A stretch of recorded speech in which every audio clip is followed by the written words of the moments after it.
able to have myself filmed while having a seizure, but I do think it is important to know what the experience generally looks like.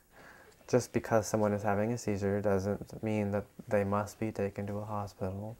It is more important to safely lay them down to prevent injury, and that their mouth is not pointed upward. This is because someone seizing might actually emit fluids from their mouth, such as saliva or even vomit, so leaning them to one side can prevent them from choking. So, in having my driving privileges stolen from me a second time due to an action I cannot control, I was told it would now require 1 full year of having no seizures before I could be reconsidered. It's literally being teased with the keys just constantly held slightly out of reach. I was not willing to go back for a third try if it was just so simple for my license to be removed just the same. Compliance, what does compliance mean? Compliance is almost a negative word on people forgetting to take their medicines.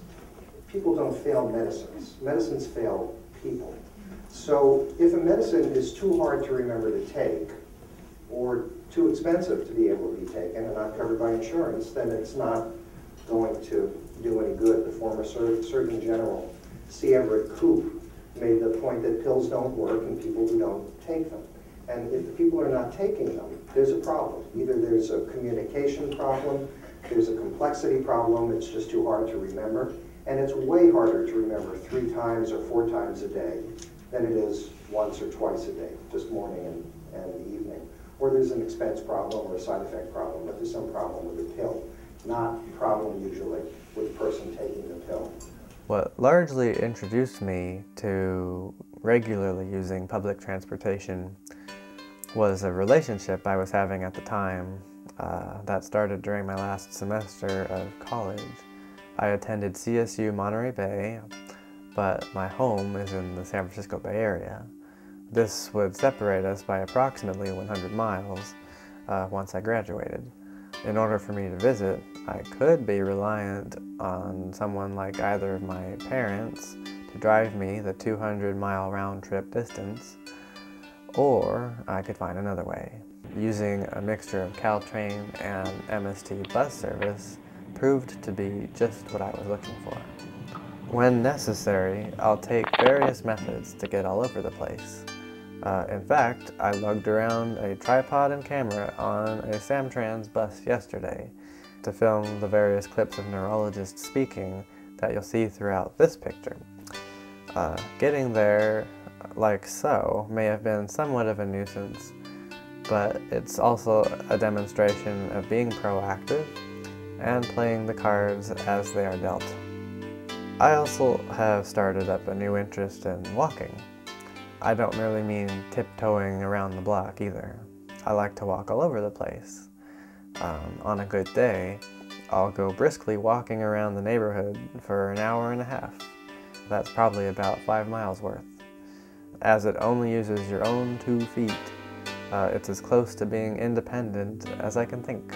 We got sent out the seizure surgery police or something to bring folks in. It really is it's a personal decision. It's one of those things where I think I try to sit down with folks and talk with them about risk. I can understand, it's one of those things like going to I guess there are risks on both sides.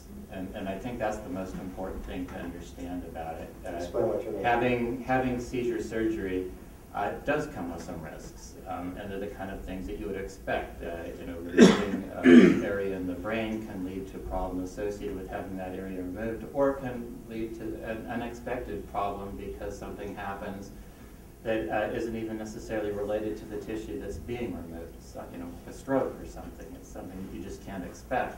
I think seizure surgery is an underutilized modality still in the United States. it is a very scary thing. It's like that old cliche, hey, we're not talking brain surgery here, except we are. And brain surgery doesn't scare these guys because they do it for a living, but it is a scary thing. Still, hitting your head on the concrete repeatedly with seizures is an even more scary thing. Sometimes I think back to my trip to Hawaii, where all the blasted mosquitoes were. Had I never gone on that particular trip, great as Hawaii is, I might never have gotten the mosquito bites, which means that if one of them truly was my original viral source, I might never have received the virus and thus never entered the world of epilepsy. Chew on that. Still, I try not to let this bother me. I'm in the process of pursuing a career in filmmaking with a degree in teledramatic arts and technology. I filmed a variety of genres over the years, from action to thriller to adult-oriented to children's stories and everything in between, just to see what was possible. Never have I allowed my epilepsy to prevent any of my interests, and I'm currently on another good spout with seizures, with my last one being 7 months ago. Who knows if driving will ever be an option for me again, but with the way things are going, it may not ever be a necessity.